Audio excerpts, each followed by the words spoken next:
Bab 691 Menggali kuburanmu sendiri. 2 minggu telah berlalu sejak Ava dan keluarganya pertama kali tiba di Kufstein. Selama waktu itu, wanita itu menghabiskan hari-harinya mengurus anak-anaknya sendiri, dan memastikan suaminya tidak melakukan hal bodoh, seperti menyinggung seseorang yang lebih terhormat. Ava menjaga jarak dari Berengar sesuai permintaan pria itu dan memastikan Wolfgang bahkan tidak menghubunginya. Jika bukan karena anak-anaknya sendiri, dan fakta bahwa Hans begitu dekat dengannya, Ava mungkin akan diliputi keputusasaan, karena bahkan saudara perempuannya sendiri telah bersikap agak tidak berperasaan terhadapnya. Awalnya, ia pikir mereka mulai akur, tetapi entah mengapa, Adela menjadi dingin padanya setelah hari pertama itu. Hans menghabiskan banyak waktu bersama bibinya. Setiap kali mereka berdua bersama, ia akan berkhotbah tentang prestasi ayahnya. Tanpa disadari, Ava segera mendapati dirinya berfantasi tentang seperti apa hidupnya seandainya ia benar-benar menikah dengan Berengar. Seiring berlalunya waktu, Wolfgang dan Ava semakin sering bertengkar, biasanya karena hal-hal sepele seputar ketidakmampuan pria itu sendiri. Entah kenapa, istrinya kini membandingkannya dengan Kaiser, yang membuatnya kesal. Ia tahu itu ulah bocah berambut merah itu, tetapi ia bahkan tak bisa memarahi bocah itu tanpa diancam istrinya. Linde semakin sibuk bekerja, seiring meningkatnya ketegangan antara kepausan dan kekaisaran Jerman setelah pembunuhan Dewan Kardinal. Akibatnya, Ava mengambil alih peran keibuannya bagi semua anak Berengar, setidaknya untuk sementara. Saat ini, Ava dan Hans sedang mengobrol sambil menyiapkan roti lapis untuk semua anak yang kini berlarian di sekitar istana. Bibi Ava, pernahkah kau mendengar tentang pertempuran Oberstdorf? Ava mengangkat alisnya sedikit sambil mencampur tuna kaleng dengan mayones. Ia ingat pernah mendengar istilah itu sebelumnya, tetapi tidak sepenuhnya familiar dengan peristiwa-peristiwa yang menyebabkan Berengar naik ke tampuk kekuasaan. Kedengarannya familiar. Hans, bagaimana kalau kau ceritakan semuanya pada bibimu saat makan siang? Hans tersenyum sambil membantu wanita itu menyiapkan roti lapis untuk saudara dan sepupunya. Tak lama kemudian, meja telah tertata rapi, dan tuna melt tersaji di mana-mana. Anak-anak Berengar sangat menyukai tuna melt Linde, dan Hans telah memberikan resepnya kepada Ava, sehingga ia dapat menyiapkan hidangan favorit anak-anak, sambil mencicipinya sendiri untuk pertama kalinya. Setelah menata meja, Ava membunyikan bel, menandakan waktu makan siang telah tiba, dan tak lama kemudian seluruh meja dipenuhi anak-anak Berengar dan Ava. Setidaknya mereka yang sudah cukup besar untuk menikmati hidangan seperti itu, anak-anak yang lebih kecil sudah diberi makan oleh Ava sebelumnya. Hans dan Ava menggigit makanan mereka, dan keduanya berseru senang. Hans memuji usaha perempuan itu untuk mendapatkan hatinya. Memem, persis seperti buatan ibu. Ava tersanjung oleh kata-kata anak laki-laki itu dan segera teringat bahwa ia sedang membicarakan pertempuran sebelumnya. Karena itu, ia tidak ragu dan bertanya lebih lanjut. Jadi, Hans, kau menyebutkan pertempuran Oberstdorf. Hans langsung tersenyum ketika wanita itu menyinggung topik sebelumnya dan mengoceh tentang prestasi ayahnya dalam pertempuran. Oh ya, Bibi Ava, pertempuran Oberstdorf terjadi beberapa tahun yang lalu, antara ayahku dan saudaranya, Lambert. Rupanya Lambert mencoba membunuh ayah, dan karena itu ia diasingkan dari keluarga kami. Ia akhirnya kembali beberapa waktu kemudian dengan pasukan tentara salib. Namun, ibu dan ayah mengakalinya dan mengatur penyergapan. Dalam pertempuran itu, ayah tidak hanya kehilangan kuda kesayangannya tetapi juga kehilangan fungsi mata kanannya, itulah sebabnya ia memakai penutup mata. Pada akhirnya, ayah memenangkan pertempuran, dan membunuh Paman Lambert dalam pertarungan 1 lawan 1. Ava mendapati dirinya secara naluriah berfantasi tentang Berengar yang menyerbu pasukan musuh dengan menunggang kuda. Ia mulai tersipu saat membayangkan keberaniannya. Sama sekali tidak menyadari bahwa suaminya ada di dekatnya sambil merenggut padanya. Wolfgang tak bisa lagi menahan diri dan menafsirkan fantasi wanita itu dengan pikirannya sendiri tentang masalah tersebut. Ayahmu bodoh. Dia menyerbu garis pertahanan musuh meskipun memiliki keunggulan yang jelas di perbukitan di atas. Seharusnya dia mempertahankan posisinya dan menghabisi musuh. Kudengar para tentara salib mengepungnya, dan dia menggunakan beberapa taktik licik untuk membunuh saudaranya setelah dihajar habis-habisan. Pertempuran Oberstdorf adalah penghinaan terbesar ayahmu, tapi kau membicarakannya seolah-olah itu adalah kemenangan besar. Mulut Ava ternganga ketika mendengar suaminya menghina kaisar di rumahnya sendiri. Apakah orang bodoh ini bosan hidup? Sebelum ia sempat menegurnya atas komentarnya, Hans angkat bicara. Meskipun anak laki-laki itu bisa mencabik-cabik pamannya dalam perang kata-kata, ia memutuskan cara terbaik untuk mengalahkannya adalah dengan melanjutkan aksinya yang manis, dan dengan polos mengajukan pertanyaan yang tidak bisa ia jawab dengan bangga. Apakah kau sudah memenangkan banyak pertempuran, Paman Wolfgang? Mendengar anak laki-laki itu menanyakan pertanyaan seperti itu, Wolfgang tampak seperti baru saja makan semangkuk kotoran. Ava akhirnya tertawa terbahak-bahak sambil mengelus rambut pirang stroberi keponakannya sambil memujinya. Hans, kau sangat manis. Wolfgang tampak sangat marah saat itu. Kenyataan bahwa istrinya menertawakannya dan kurangnya keberaniannya adalah titik puncaknya. Sebelum Ava menyadarinya, Wolfgang telah mengulurkan tangan ke seberang meja dan menamparkan pipi pangeran. Dengan tatapan tajam, ia membentak anak laki-laki itu. C petik terbalik O petik terbalik M. Beraninya kau mempermalukanku di depan istriku. Ava menatap suaminya tak percaya. Benarkah ia baru saja menamparkan pangeran Jerman yang masih muda? Ia menyesali setiap keputusannya menikahi pria itu. Kini nyawanya, dan nyawa anak-anaknya, dalam bahaya. Ia hanya punya satu pilihan dan tanpa ragu berteriak sekeras-kerasnya. Penjaga. Wolfgang bereaksi kaget ketika mendengar istrinya memanggil para penjaga. Sayang, apa yang kau lakukan? Ava tidak menjawab, dan malah berusaha menenangkan Hans yang menangis setelah ditampar pamannya. Set. Hans, tidak apa-apa. Bibi akan memastikan dia tidak akan menyakitimu lagi. Wanita itu mendekap keponakannya ke dadanya yang besar, tempat anak laki-laki itu menyeringai ke arah pamannya, tanpa Ava sadari. Pria itu merasa geram melihat pemandangan itu, sampai para pengawal mendekat. Ava segera memberitahu mereka apa yang telah terjadi. Tangkap orang ini. Dia berani menyentuh pangeran. Wolfgang menyadari bahwa dia dalam masalah dan mencoba melarikan diri. Para pengawal langsung bereaksi dengan mengejarnya. Berhenti di situ, bajingan kriminal. Para pengawal akhirnya mengepung Wolfgang dan menangkapnya dengan mudah. Pria itu hanya bisa memelototi istrinya, sementara istrinya memanjakan pangeran sambil mengumpat. Dasar jalang sialan. Kau bisa-bisanya berbalik melawan suamimu sendiri. Ava hanya mencibir pria itu dengan jijik sementara anak-anaknya menatap ngeri atas penangkapan ayah mereka. Ia melontarkan kata-kata berbisa saat pria itu dibawa pergi. Kau telah menggali kuburmu sendiri, Wolfgang. Bahkan aku tak bisa menyelamatkanmu dari kebodohanmu sendiri. Jangan khawatir, aku akan menjaga anak-anak dengan baik. Begitu Wolfgang menghilang dari pandangan, Hans berhenti menangis, di mana Ava tersenyum padanya. Ia lebih mengkhawatirkan keselamatan dirinya sendiri, dan keselamatan anak-anaknya daripada keselamatan suaminya. Lagi pula, ia telah mendengar desas-desus tentang kekejaman Berengar terhadap mereka yang menyakiti keluarganya, dan ia tak ingin menjadi korban lagi.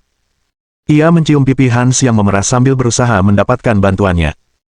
Hans, kau harus melindungi bibi Avamu. Aku tahu betapa marahnya ayahmu. Kau harus bicara membelaku. Aku tidak terlibat dalam hal ini. Hans berpura-pura menangis sepanjang waktu. Ia bahkan telah mengumpulkan air matanya sendiri, sehingga ia dengan cepat menyegel nasib Wolfgang. Baiklah, bibi, tapi aku ingin bibi bicara dengan ayah bersamaku. Aku takkan cukup meyakinkannya. Ava ketakutan membayangkan harus memohon belas kasihan pada Berengar. Ia teringat kekejaman di mata Berengar terakhir kali ia membuatnya kesal. Ia tak ingin terlibat. Namun, tatapan Hans padanya menenangkan, dan karena itu, ia menenangkan hatinya sebelum mengangguk menanggapi permintaan anak laki-laki itu. Baiklah. Kalau begitu, aku akan bicara dengan ayahmu bersamamu. Hans tersenyum sambil memeluk bibinya. Wanita itu sama sekali tidak menyadari bahwa ia sedang bermain-main dengan anak laki-laki itu. Namun, sudah terlambat. Wolfgang telah bertindak gegabah dan telah menyerang pangeran. Nyawanya melayang. Namun, mungkin Berengar bisa diyakinkan untuk mengampuninya dengan imbalan tertentu. Maka, Hans meraih tangan bibinya dan membawanya ke kantor ayahnya. Bab 692 Permohonan Kelonggaran. Berengar menyadari keributan yang terjadi di ruang kerjanya sendiri tak lama setelah insiden itu terjadi. Ia sangat marah. Ia telah mengundang Wolfgang dan keluarganya ke rumahnya sendiri, namun pria itu tidak hanya menghinanya, tetapi juga memukul anaknya. Berengar tak punya pilihan. Ia akan mengeksekusi pria itu atas kesalahannya. Namun, sesuatu yang mengejutkan terjadi. Sebelum ia sempat meninggalkan kantornya, korban penyerangan, beserta istri pelaku, menghampirinya. Berengar bersandar di kursinya, sementara Ava duduk di seberang mejanya dengan Hans di pangkuannya. Sang kaisar menyadari bahwa putranya memiliki rasa sayang tertentu terhadap bibinya, sehingga ia tidak mempertanyakannya. Sebaliknya, ia mengulangi apa yang dikatakan wanita itu kepadanya dengan tak percaya. Kau ingin aku mengampuni suamimu? Apa kau sudah gila? Sejujurnya, Ava ingin Wolfgang mati. Sejak ia digulingkan oleh adik laki-lakinya, Adelbrand, ia hanyalah beban baginya. Namun, kecil kemungkinannya ia akan menikah lagi, dan ia tidak memiliki kekayaan yang cukup. Jika ia memiliki sedikit kesempatan untuk menikahi pria lain setelah kematian Wolfgang, setidaknya ia harus berperan sebagai istri yang berbakti. Karena itu, ia menundukkan kepalanya sedikit sambil memohon keringanan hukuman kepada Kaisar Jerman. Aku tahu perbuatan suamiku itu salah, dan ia pantas mati atas perbuatannya. Namun, jika kau mengeksekusinya, aku akan menjadi janda seorang pengkhianat. Tidak akan ada pria yang mau menikah denganku. Bagaimana aku bisa mengurus anak-anakku? Seringai sinis tersungging di wajah Berengar saat ia mengabaikan permintaan Ava. Itu bukan urusanku. Wolfgang seharusnya memikirkan konsekuensi tindakannya sebelum melakukan hal bodoh seperti menyerang Pangeran Jerman. Ia akan mati. Ini hanya masalah waktu. Hans memperhatikan ekspresi khawatir di wajah Ava dan segera berbicara mewakilinya. Ayah. Apa ayah tidak kasihan pada bibi Ava? Satu-satunya dosanya adalah dinikahkan dengan orang bodoh. Kalau ayah membunuh suaminya, dia tidak akan punya tempat tinggal lagi. Ayah harus siap bertanggung jawab. Pernyataan anak laki-laki itu langsung membuat Berengar tercengang. Tanggung jawab? Untuk apa? Bukannya dia menghamili wanita itu? Omong kosong apa yang diucapkan anak laki-laki itu? Berengar tidak tahan lagi mendengar ucapan putranya dan segera mengusirnya dari ruangan. Hans, ini diskusi antar orang dewasa. Tinggalkan kami. Hans memang anak kecil yang keras kepala. Ia tak ingin meninggalkan bibinya sampai ia mendapat jaminan bahwa bibinya akan diurus. Namun, tatapan tajam ayahnya sungguh menakutkan, dan setelah beberapa saat, ia tak kuasa menahan keinginan untuk kabur lagi. Ia memasang wajah sedih saat meninggalkan Ava sendirian menghadapi amukan ayahnya. Maafkan aku, Bibi Ava. Setelah berkata demikian, Hans bergegas pergi, meninggalkan wanita itu sendirian dengan pria paling menakutkan yang pernah ditemuinya. Ketika pintu tertutup di belakangnya, ia mengira Berengar akan berteriak padanya. Namun, yang mengejutkannya, ia menghela napas berat dan menuangkan 2 gelas minuman, memberikan satu kepada wanita itu dengan raut simpati di wajahnya. Minumlah, itu akan membuatmu merasa lebih baik. Wanita itu melakukan apa yang diperintahkan, tetapi gestur baik itu membuatnya bingung. Ia hendak menyuarakan kekhawatirannya ketika Berengar menyela. Kau sudah melalui banyak hal karena si idiot itu, ya. Mungkin karena minuman kerasnya, atau nada bicara Berengar yang baik, Ava pun tak kuasa menahan tangis, meluapkan semua emosi yang telah ia pendam selama beberapa tahun terakhir. Berengar kesulitan duduk diam dan melihat wanita itu menangis, sehingga ia dengan canggung bangkit dan menghiburnya. Di sela-sela isak tangisnya, Ava akan mengucapkan omong kosong seperti, "Kau tidak tahu apa-apa. Si idiot sialan itu." Ia terus menangis beberapa saat. Setelah hampir setengah jam berlalu, ia tak mampu lagi menangis. Kini setelah emosinya meluap, Berengar menyatakan fakta yang tak bisa dihindari. C petik terbalik O petik terbalik M. Wolfgang telah menyerang pangeran, tanpa wewenang atau pembenaran yang sah. Itu adalah pelanggaran berat. Jika aku tidak membunuhnya, maka otoritas dinastiku akan berkurang, dan aku tidak bisa membiarkan itu terjadi. Ava merasa ingin menangis lagi membayangkan nasib kejam yang menantinya setelah kematian Wolfgang. Sejujurnya, ia sama sekali tidak peduli dengan si bodoh itu atau kehidupannya yang menyedihkan, tetapi ia peduli pada anak-anaknya. Ia tidak bisa membayangkan kesulitan apa yang akan mereka hadapi setelah ayah mereka tiada. Namun, tindakan Berengar selanjutnya mengejutkannya. Ia menyekat tetesan air mata dari mata wanita itu dan memegang dagu mungilnya sebelum mengucapkan beberapa kata penghiburan. Wolfgang harus mati atas kejahatannya. Namun, kau sepupuku, dan adik iparku. Aku tidak akan melemparkanmu ke serigala hanya karena suamimu idiot. Kau dan keluargamu akan diizinkan tinggal di istana sampai seorang pria menyadari betapa buruknya dirimu, dan menikahimu. Aku rasa itu tidak akan sesulit yang kau bayangkan. Kau mungkin seorang ibu dari 4 anak, tetapi kau adalah salah satu dari 3 wanita cantik Austria. Kau masih muda dan subur. Banyak pria yang bersedia menikahimu, dan jika tidak, kau akan selalu mendapat tempat di rumahku. Aku hanya berharap. Sebelum Berengar sempat menyelesaikan kalimatnya, Ava menempelkan bibirnya ke bibir Berengar, tindakan yang mengejutkan sang kaisar. Meskipun terkejut, ia tidak melawan. Lagi pula, ia akan berbohong jika mengatakan tidak tertarik pada wanita itu. Lebih penting lagi, akan lebih memalukan jika meniduri suaminya sebelum membunuhnya. Karena Ava bersedia, Berengar tidak ragu-ragu. Berengar segera menanggalkan gaun wanita itu, sambil menciumnya dengan penuh gairah. Akhirnya, hanya pakaian dalamnya yang tersisa, yang berwarna biru tua sama seperti matanya. Seperti Linde, ia adalah ibu dari 4 anak, dan meskipun demikian, bentuk tubuhnya tetap sangat menarik. Meskipun lemak tubuhnya lebih banyak daripada Linde, hal seperti itu justru menambah penampilannya yang seperti MILF. Berengar segera membuka tali bra wanita itu, sebelum mengikatnya di lututnya. Wanita itu segera menurunkan celana Berengar untuk memperlihatkan batangnya yang besar. Ia terkejut melihat hal seperti itu, karena ukuran suaminya bahkan tidak sebanding. Ia begitu terpana dengan ukurannya sehingga ia bertanya-tanya apakah ia sedang menyaksikan kenyataan. Apakah ini nyata? Berengar hanya terkekeh sambil mengangguk dalam diam. Ava tak ragu lagi. Ia memasukkan batang raksasa itu di antara payudaranya yang besar dan meremasnya erat-erat. Meskipun ukuran payudaranya besar, panjang batang berengar melebihinya, dan ia terpaksa menghisap ujungnya untuk mengimbanginya. Berengar menyeringai saat wanita itu memuaskannya. Jika ia punya satu keluhan tentang fisik Adela, itu adalah payudaranya yang tidak cukup besar untuk melakukan ini. Titik. Petik terbalik wanita itu mengeluarkan ASI di tengah-tengah aksinya, di mana ia menggunakan ASI-nya sebagai pelumas untuk batang pasangannya. Setelah beberapa saat, Berengar tak kuasa menahan diri, dan menyemprotkan spermanya ke seluruh tenggorokan wanita itu. Sperma sebanyak itu mengejutkan wanita itu, tetapi ia segera menelannya dengan ekspresi sensual di bibirnya. Wow, banyak sekali. Berengar terkekeh ketika mendengar ini sebelum membaringkan wanita itu di atas mejanya. Ia menatap vaginanya yang basah dengan penuh nafsu. Meskipun telah melahirkan 4 anak, vaginanya masih terasa kencang dan mengembang. Ia tak ragu memasukkan penisnya ke dalam sambil menggoda adik iparnya. Kau pasti sangat frustrasi berurusan dengan orang bodoh seperti Wolfgang selama ini.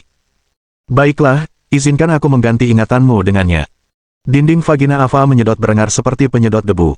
Ia menghentakkan pinggulnya ke depan sekuat tenaga, langsung membuat wanita itu mengerang nikmat. Keduanya beradu beberapa saat sebelum Berengar melepaskan spermanya jauh di dalam rahim wanita itu. Hamiloh, jalang. Bersamaan dengan itu, pasangan itu pun rukun. Sementara itu, Ava sudah lama merasa kehilangan akal sehatnya. Ia hampir tak percaya Adela telah merasakan kenikmatan seperti itu selama bertahun-tahun, sementara ia menderita karena ketidakmampuan suaminya. Ia tahu jika ini terus berlanjut, ia akan kecanduan pada Berengar. Setelah semuanya berakhir, dan mereka berdua berbaikan, Berengar melontarkan komentar sinis. Aku janji, aku tidak akan membunuh suamimu sampai kau hamil anakku. Aku ingin sekali melihat ekspresinya saat melihat perut buncitmu saat ia berjalan menuju tiang gantungan. Ava tak kuasa menahan tawa mendengar komentar seperti itu sambil mengenakan pakaiannya. Betapa indahnya nanti. Entah Ava akan menjadi simpanan kedua Berengar, atau sekadar hiburan, ia tak tahu jawabannya. Namun, gagasan untuk memiliki beberapa anak haram menarik baginya. Tentu saja, saat Adela mengetahui perselingkuhannya dengan saudara perempuannya, ia pasti akan bereaksi dengan mengerikan. Namun, Berengar tidak khawatir. Ia memiliki Linde di sisinya, dan Linde dengan senang hati akan meredakan amarah Adela untuknya. Bab 693 Klan Itami. Dengan dikalahkannya pemberontakan Mori dan penangkapan para pemimpinnya, kekuasaan Itami telah aman. Namun, alih-alih kembali ke ibu kota Heian-kyo segera setelah kemenangannya, Itami memilih untuk menghabiskan waktu bersama keluarganya. Ayahnya telah meninggal dunia tak lama setelah ia bereinkarnasi ke dunia ini. Namun, ibu dan saudara perempuannya masih sangat hidup.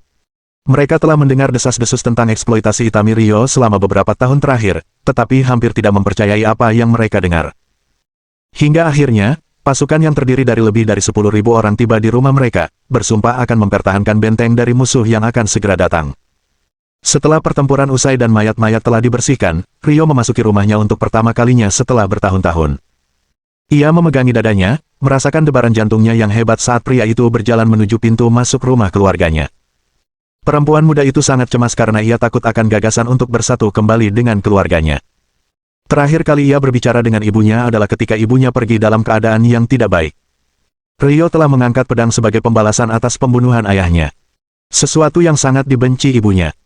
Wanita itu merasa bahwa meskipun tidak melahirkan putra yang layak untuk suaminya, tugas klan Itami tidak seharusnya dibebankan kepada wanita muda seperti itu.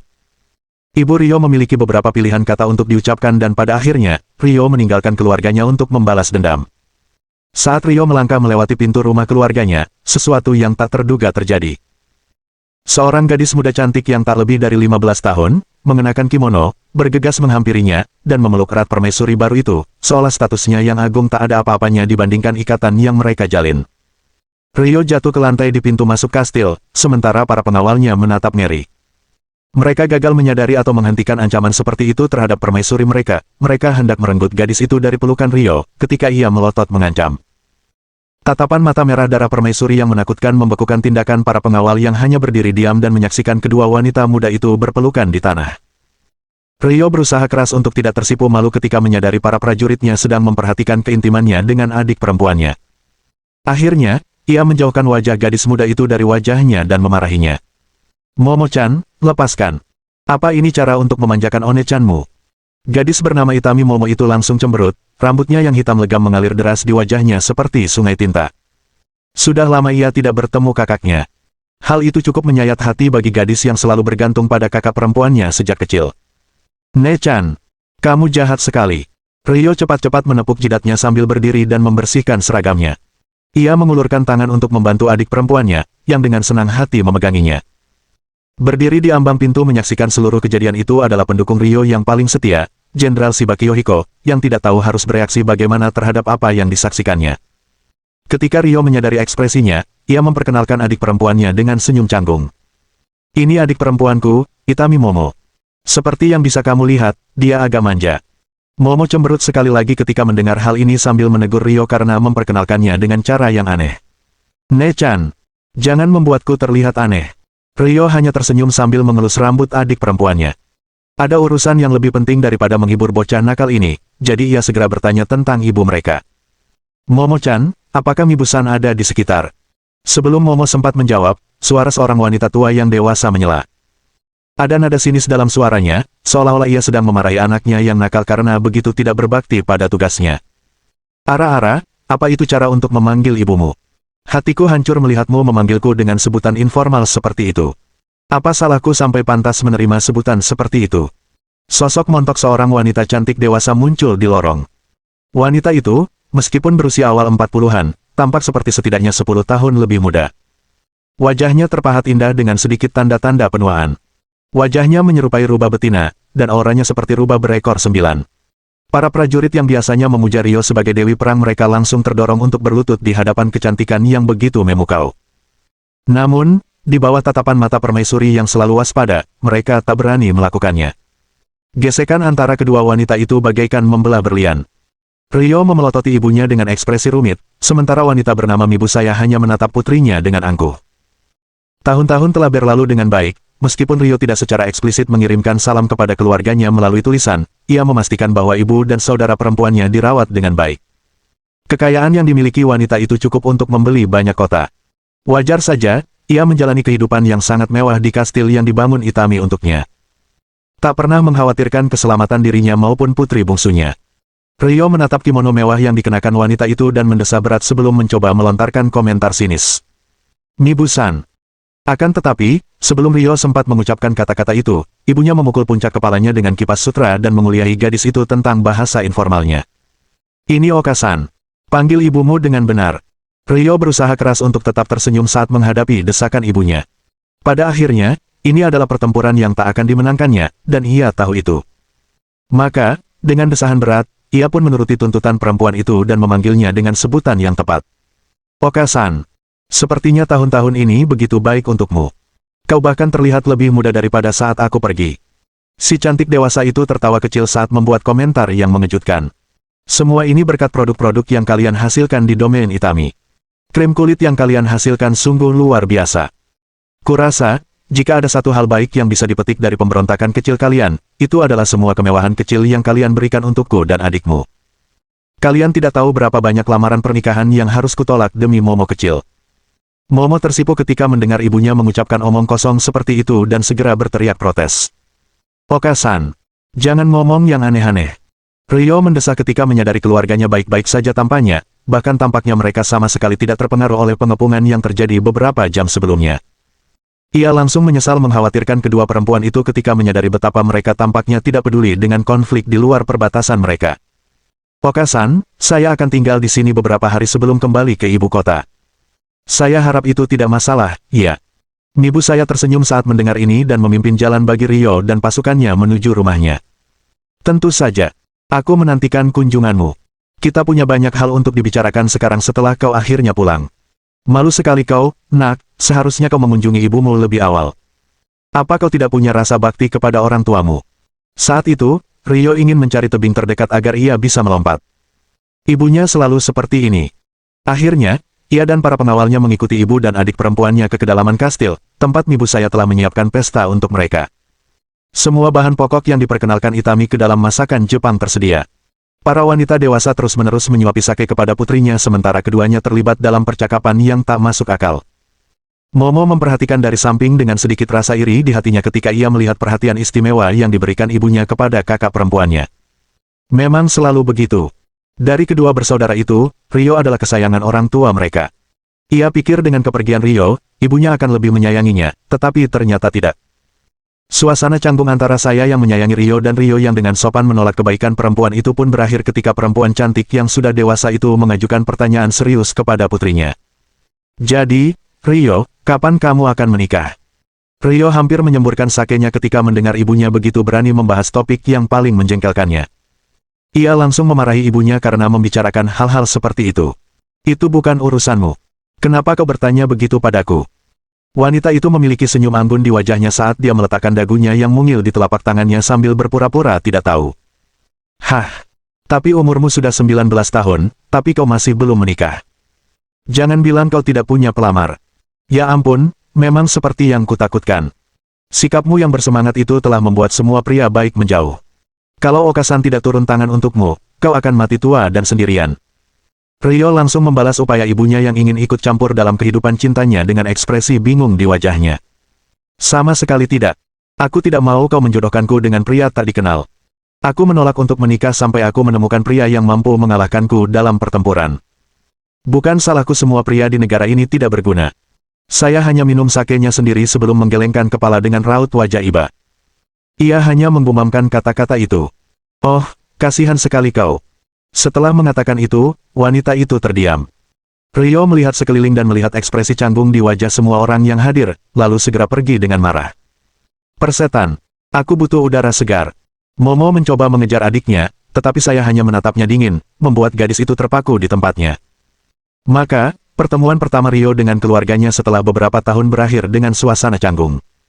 Bab 694 Permusuhan Baru di Tanah Suci. Selama beberapa bulan terakhir, perang Tanah Suci menemui jalan buntu.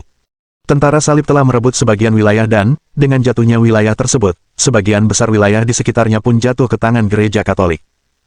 Sebagai respons atas kerugian yang mereka derita, Aliansi Bizantium Timur Iman melakukan penarikan strategis ke Yerusalem, tempat mereka bergabung kembali dengan pasukan sekutu dari Provinsi Mesir. Selama berbulan-bulan sejak perang salib dimulai, puluhan ribu orang telah tewas, dan umat Katolik mulai membersihkan tanah-tanah yang mereka taklukkan. Jerman tetap netral, karena sekutu mereka tidak meminta dukungan mereka. Sebaliknya, mereka memberikan bantuan militer berupa senjata dan baju zirah kepada pasukan Bizantium dan Timurid. Sambil menunggu permusuhan kembali terjadi, Sultan Salan dari Kekaisaran Timurid memanfaatkan keterbatasan waktu ini untuk segera melatih prajuritnya agar dapat menggunakan senapan dan meriam yang mereka beli dari Reich. Karena Jerman memiliki industri besar yang didedikasikan untuk pembuatan sendawa, mereka tidak bergantung pada endapan alam dan dapat dengan mudah mengekspor kelebihannya kepada sekutu. Oleh karena itu, tidak seperti umat Katolik yang harus mengelola persediaan mesiu mereka dengan cermat, pasukan Bizantium dan Timurid bebas melakukan latihan sebanyak yang mereka butuhkan. Ketika raja-raja Katolik menyadari hal ini, mereka menyadari bahwa semakin lama perang ini berlarut-larut, semakin kecil kemungkinan mereka untuk menang. Oleh karena itu, para komandan tentara salib bertemu di Acre untuk membahas masalah yang mereka hadapi. Raja Aubry de Valois, Raja Lawrence Lancaster, Adipati Marcel de Burgundy, Raja Andrzej Jagiellon dari Polandia, Raja Hongaria, serta para Grandmaster Ordo Hospitaller dan Red Dragon, semuanya berkumpul di ruang pertemuan khusus. Mereka duduk di kursi-kursi yang agak mewah sambil mendiskusikan langkah terbaik untuk mengakhiri perang secepat mungkin. Aubry tidak menunjukkan sikap femininnya yang biasa, mengingat ia berurusan dengan perwakilan gereja. Ia mengikat rambut pirang panjangnya menjadi ekor kuda dan tidak memakai riasan. Ia menatap tajam ke seberang ruangan, ke arah Duke of Burgundy, mantan kekasihnya. Fakta bahwa kedua pria itu bisa masuk ke ruangan yang sama tanpa menggunakan kekerasan sudah sangat mengesankan. Adipati Marcel de Burgundy adalah seorang pria berusia awal 30-an. Ia tampan, berambut pirang kemerahan sebahu dan bermata biru tua. Jika tatapan mata bisa membunuh, Aubry pasti sudah mati sekarang. Raja Prancis baru saja memberikan saran yang tak dapat ditoleransi oleh Adipati Burgundy. Ia mengulangi kata-kata mantan kekasihnya seolah-olah saran itu benar-benar gila. Kau ingin aku memimpin pasukanku ke kota suci dan memancing musuh keluar dari Yerusalem. Bagaimana caranya? Musuh sedang mempersiapkan diri untuk putaran permusuhan berikutnya. Mereka tidak akan repot-repot meninggalkan tembok benteng mereka untuk mengejar pasukan kecil Burgundy. Yang perlu kita lakukan adalah maju menyerang Yerusalem selagi mereka masih belum siap, dan merebut kota itu dengan paksa. Kita bisa merebut kota suci, dan mendeklarasikan kekuasaan Katolik atas wilayah itu, atau kita kalah. Satu hal yang pasti, kita tidak bisa duduk di sini dan menunggu lebih lama lagi. Aubry tidak menanggapi penolakan Marcel atas rencananya, dan malah cemberut. Para raja lainnya merasa tidak nyaman dengan situasi saat ini, tetapi pada akhirnya Raja Polandia lah yang menolak kedua usulan tersebut.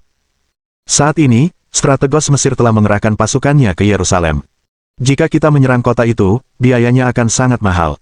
Dengan asumsi kita menang, kita tidak akan memiliki pasukan tersisa yang diperlukan untuk merebut sisa tanah suci. Paling-paling, kita hanya akan memiliki beberapa kota di pesisir yang hampir tidak dapat kita kendalikan. Harus ada jalan alternatif ke depan. Akhirnya, pendapat Grandmaster Ordo Naga Merah lah yang memberikan solusi terhadap masalah yang dihadapi. Mungkin aku bisa memberi saran. Meriam Draco memiliki jangkauan yang lebih jauh daripada yang digunakan musuh kita. Kita bisa dengan efektif bertahan dan membombardir kota hingga takluk.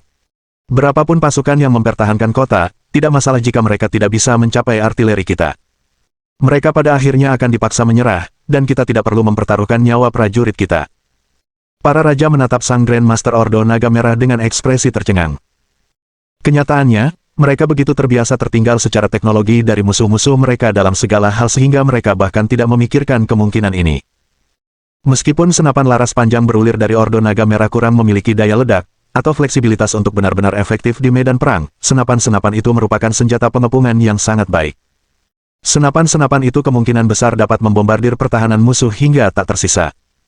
Namun, jumlah mesiu yang dibutuhkan untuk pengepungan semacam itu bukanlah jumlah yang sedikit. Oleh karena itu, Raja Lawrence dari Inggris segera menyuarakan kekhawatirannya. Apakah kita punya cukup mesiu untuk menghadapi pengepungan seperti itu dan masih ada sisa untuk pasukan kita setelahnya? Raja Hongaria adalah orang yang menjawab pertanyaan ini, dengan seringai puas di wajahnya. Tentu saja, biayanya pasti cukup mahal, tapi aku bisa dengan mudah mengirim pesan ke gerombolan emas untuk menambah pasokan sendawa. Soal dana, aku ragu kepausan kekurangan dana. Aku yakin Paus akan dengan senang hati mendanai sumber daya yang dibutuhkan untuk meraih kemenangan dalam perang salibnya. Para kepala negara terus membahas masalah ini selama beberapa saat secara rinci sebelum memutuskan tindakan yang tepat. Akhirnya, mereka sepakat dengan suara bulat untuk membombardir Yerusalem hingga menyerah. Para tentara salib tidak menyadari bahwa ketika mereka sedang berdiskusi tentang cara terbaik untuk meraih kemenangan dalam perang salib mereka, musuh-musuh mereka di kota Yerusalem sedang mengadakan konferensi strategis mereka sendiri tentang cara terbaik untuk memenangkan perang ini. Para strategos Mesir segera menyuarakan kekhawatirannya atas kekalahan di Akko. Saya mungkin baru saja memasuki konflik ini, tetapi pengintai saya melaporkan bahwa musuh telah membawa artileri baru ke medan perang. Kita harus sangat berhati-hati dalam bertindak. Jika kita tidak mengetahui kemampuan senjata-senjata baru ini, kita mungkin membuat kesalahan serius yang tidak hanya dapat membuat kita kehilangan kendali atas kota tetapi juga perang. Kita perlu mengirim beberapa mata-mata untuk menyusup ke Acre dan mencari tahu sejauh mana kemampuan meriam-meriam baru ini. Salan mengangguk setuju. Ia telah menyaksikan sendiri penggunaan meriam-meriam itu. Tampaknya meriam-meriam itu mampu mencapai jangkauan yang jauh, lebih jauh daripada kemampuan meriam yang mereka gunakan sendiri. Namun, ia menyadari betapa minimnya kemampuan jaringan mata-mata pribadi orang-orang yang berkumpul. Berbeda dengan Jerman yang memiliki badan intelijen nasional, Kekaisaran Bizantium dan Timurid mengandalkan jaringan pribadi yang dibangun oleh kaum bangsawan. Para strategos di Balkan memiliki jaringan terluas, tetapi ia berasal dari faksi lawan, dan tidak akan mudah mendukung orang-orang di ruangan ini. Karena itu, Salan telah memikirkan cara alternatif untuk mendapatkan informasi yang mereka butuhkan, dan ia tidak takut untuk menyuarakan sarannya. Kita harus meminta Jerman untuk membantu operasi kita dengan intelijen mereka. Tidak ada yang memiliki jaringan intelijen yang lebih hebat daripada Reich. Saya yakin akan mudah bagi agen mereka untuk mengetahui seberapa canggih senjata-senjata baru ini. Ekspresi wajah dua strategos berubah saat mendengar ini. Hubungan antara Jerman dan Kekaisaran Bizantium memang rumit. Meskipun Berengar adalah sekutu Palladius dan keluarga kerajaan Bizantium, ia secara aktif menghalangi faksi-faksi lain yang memperebutkan kendali kekaisaran. Kedua jenderal Bizantium ini berasal dari faksi Hawkish yang pernah mendukung Decentius, sehingga tidak mudah untuk meminta dukungan kepada kaisar. Pada akhirnya, mereka hanya bisa mengandalkan perantara untuk menyampaikan pesan tersebut. Oleh karena itu, para strategos Palestina menyuarakan pendapatnya tentang masalah ini. Saya khawatir masalahnya tidak sesederhana itu. Bertemu dengan kaisar dan mengajukan permintaan pribadi kepadanya bukanlah tugas yang mudah. Karena kaisar tidak meminta bantuan Jerman dalam perang ini, Berengar bersikap netral. Paling banter, ia bersedia memberi kita bantuan militer berupa senjata dan baju zirah. Ia hanya berhubungan dengan Palladius, dan kaisar sendiri. Jika kita meminta salah satu dari mereka untuk berbicara dengannya atas nama kita, maka kita akan dipermalukan. Satu-satunya cara untuk melakukan ini adalah dengan mengirim perwakilan pribadi ke Reich, dan bernegosiasi dengan Kaisar untuk menggunakan agen-agennya. Ini akan memakan waktu, karena Kufstein jauh dari Yerusalem. Butuh waktu berminggu-minggu hanya untuk tiba di ibu kota Reich, apalagi untuk bertemu dengan Kaisar. Namun, ini adalah upaya terbaik kita. Lagi pula, kita tidak bisa menyusup ke Akre sendirian, dan Jerman secara teknis masih sekutu kita. Tentu saja, orang-orang ini tidak tahu bahwa agen-agen Berengar telah lama menyusup ke setiap sudut Eropa dan Mediterania, dan sudah mengetahui keberadaan meriam Drake yang digunakan oleh Ordo Naga Merah. Mereka hanya perlu menyampaikan informasi yang telah mereka terima kepada sekutu mereka. Karena mereka tidak menyadari kenyataan ini, orang-orang yang hadir merasa permintaan itu terlalu besar, dan yakin Berengar harus mengambil tindakan rahasia tambahan terhadap gereja untuk mendapatkan informasi ini. Akibatnya, mereka menunda waktu yang dibutuhkan untuk menerima informasi penting ini dengan terlebih dahulu mengirim utusan ke Reich, berharap mereka bisa mendapatkan audiensi dengan Kaisar. Jika mereka tahu bahwa Jerman sudah mempunyai informasi ini, yang perlu mereka lakukan untuk mendapatkannya adalah mengirim seseorang ke Konstantinopel, dan meminta kedutaan besar Jerman menyampaikan telegraf ke Reich untuk meminta akses ke informasi ini. Dengan permusuhan baru yang semakin dekat, setiap detik sangatlah berarti. Sayangnya, para pemimpin pasukan Bizantium dan Timurid meremehkan kemampuan Jerman, sehingga mengambil jalan yang lebih panjang untuk mendapatkan informasi yang sangat mereka butuhkan. Hanya waktu yang akan menjawab apakah mereka akan mengetahui kemampuan meriam Drake secara pasti sebelum mereka dikepung. Bab 695 ini tentang pembalasan. Adela mengepalkan tinjunya dengan marah saat ia duduk di kursinya, berhadapan dengan kakak perempuannya. Ia hampir tak percaya apa yang didengarnya. Perempuan muda itu begitu murka atas tindakan suaminya hingga ia hampir berniat meninggalkannya untuk selamanya. Ava hanya menyesap tehnya sambil mendengarkan ocehan adik perempuannya yang penuh amarah. Aku mengundangmu ke rumahku, karena aku merasa kasihan padamu, dan kau berterima kasih kepadaku atas kebaikanku dengan tidur bersama suamiku. Ava sama sekali tidak malu dengan tindakannya. Sejak menyaksikan transformasi Berengar dari bocah bodoh menjadi bangsawan yang kompeten, ia ingin meninggalkan suaminya dan hidup bersamanya. Sejujurnya, ia tidak menyangka hal seperti itu akan terjadi. Namun, ia senang hal itu terjadi. Alih-alih, ia mencoba mengalihkan perhatian dengan melontarkan komentar sinis tentang komentar sebelumnya. Aku tidak tahu apakah kamu ingat, tapi dulu aku pernah memintamu untuk membaginya denganku bertahun-tahun yang lalu. Kalau saja kamu bilang ya, kamu tidak akan semarah ini sekarang. Adela tak kuasa menahan amarahnya. Ia berdiri dari tempat duduknya, lalu menamparkan wajah adiknya sekuat tenaga, meninggalkan bekas telapak tangan merah di wajah cantik perempuan itu. Dengan air mata berlinang, Adela meneriakkan kata-kata yang sudah lama ingin ia ucapkan kepada adiknya. Aku membencimu. Setelah mengatakan ini, ia bergegas meninggalkan ruang duduk dan memasuki salah satu dari sekian banyak ruangan di istana. Berengar biasanya tidur dengan satu atau lebih istrinya di kamar tidur kerajaan. Namun, tidak semua istri kaisar tidur di ranjang yang sama setiap hari, karena itu beberapa kamar diperuntukkan bagi istri-istri kaisar. Adela menangis di ranjang yang ia gunakan saat tidak bersama suaminya. Ia tak percaya pria itu telah berhubungan dengan adiknya. Namun, semakin ia memikirkannya, semakin ia menyadari bahwa ia seharusnya tidak mempercayai pria itu di dekat wanita cantik. Apalagi jika wanita itu sudah menikah dengan pria yang ingin ia balas dendam. Dengan suara pasrah, ia berseru kepada siapapun. Berengar, dasar bodoh. Sementara Adela menangis sendirian di kamarnya, Linde memarahi Berengar atas perbuatannya. Ia sungguh heran suaminya begitu tak tahu malu. Selama mengenal pria itu, ia belum pernah semarah ini. Kau tidur dengannya. Apa sih yang mendorongmu melakukan hal bodoh seperti itu? Berengar mendengarkan kemarahan perempuan itu dengan ekspresi datar. Ia sangat menyesali perbuatannya setelah melakukannya, tahu betul masalah apa yang akan ditimbulkannya. Sayangnya, perempuan cantik adalah kelemahannya, terutama jika ada alkohol di dalamnya. Namun, sebagai kaisar, Berengar tidak bisa mengakui kepada istrinya bahwa perbuatannya salah. Bukan jabatannya, melainkan harga dirinya yang tidak mengizinkannya berbuat salah.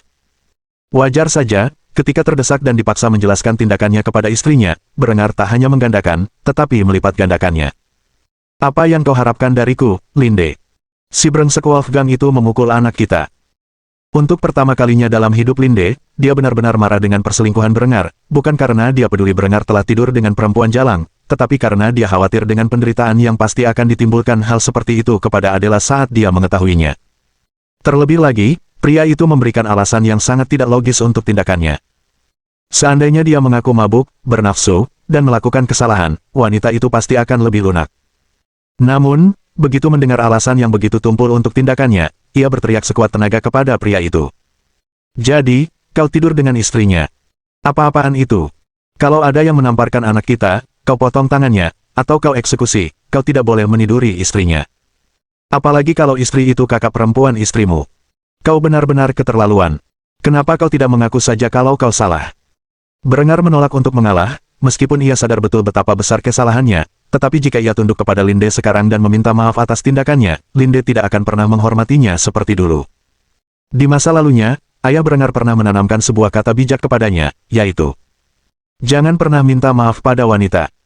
Kalau kamu melakukannya sekali, dia akan mengharapkanmu melakukannya lagi setiap kali dia merasa kamu salah. Alasan inilah yang membuat Berengar menolak untuk meminta maaf dan malah menegaskan dominasinya dengan mempertanyakan kesetiaan Linde. Beraninya kau mengatakan apa yang bisa dan tidak bisa kulakukan, Sang Kaisar. Apa hakmu? Kau mungkin tidak mengerti ini karena kau perempuan, tapi mengambil nyawa Wolfgang terlalu mudah. Kalau kulakukan, dia hanya akan menjadi kepala lain yang akan dipenggal. Kalau aku benar-benar ingin membuat si tolol itu menyadari dosa-dosanya, aku harus mengakui istrinya sebagai istriku sebelum mengeksekusinya. Baru setelah itu dia akan sadar betapa salahnya dia dengan menyentuh anakku. Ini bukan soal logika atau akal sehat, Linde, ini soal pembalasan. Melihat Berengar tidak mau mengalah, atau meminta maaf atas perbuatannya, Linde langsung berbalik dan menuju pintu. Saat ia berbalik, Berengar memanggilnya. Kau pikir kau mau pergi kemana? Linde berbalik dan menatap tajam ke arah suaminya sebelum menanggapi kata-katanya dengan lidah penuh racun. Aku akan menghibur istrimu. Ketika Berengar mendengar ini, ia tercengang, tetapi ia mengira Linde akan lebih senang menghibur Adela daripada dirinya saat ini. Lagi pula, ia menolak meminta maaf atas tindakannya, dan Adela pasti tidak mau mendengar alasannya saat ini.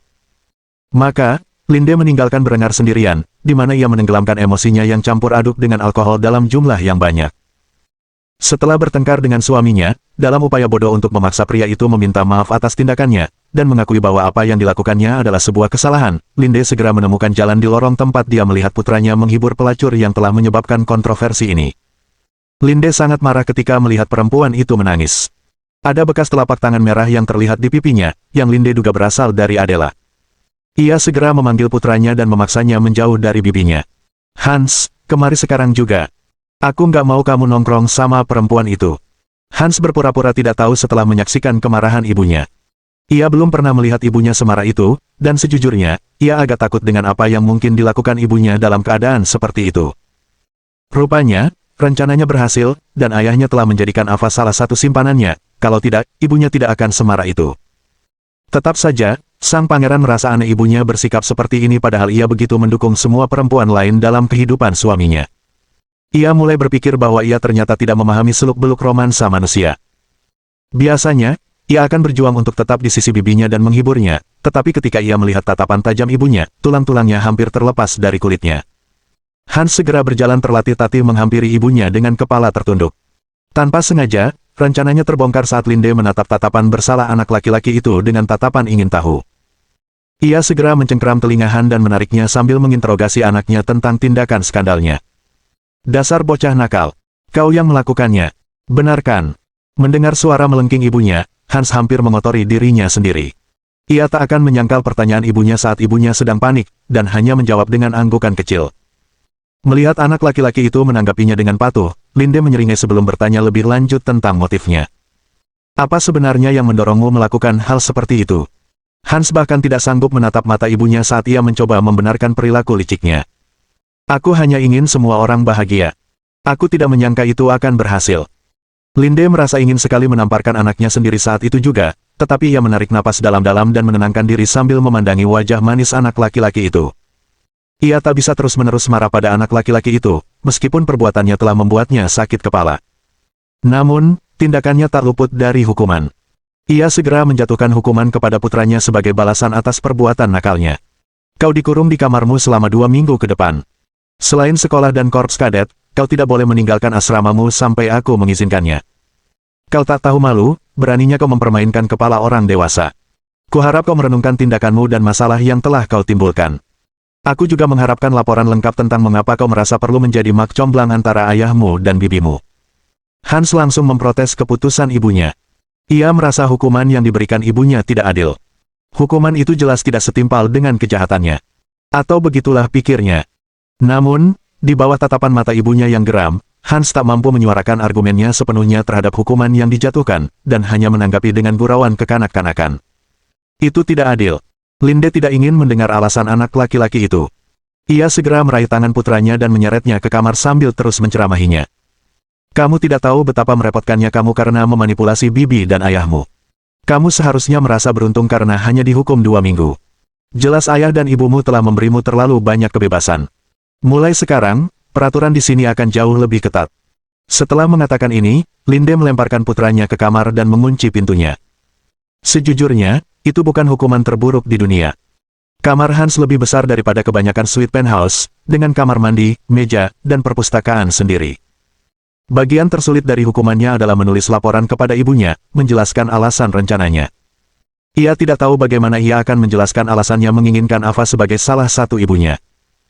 Linde, di sisi lain, akan langsung pergi ke kamar Adela, tanpa sedikit pun mengkhawatirkan Ava yang menyaksikan sendiri seluruh kejadian itu, dan sangat bingung dengan apa yang telah dikatakan.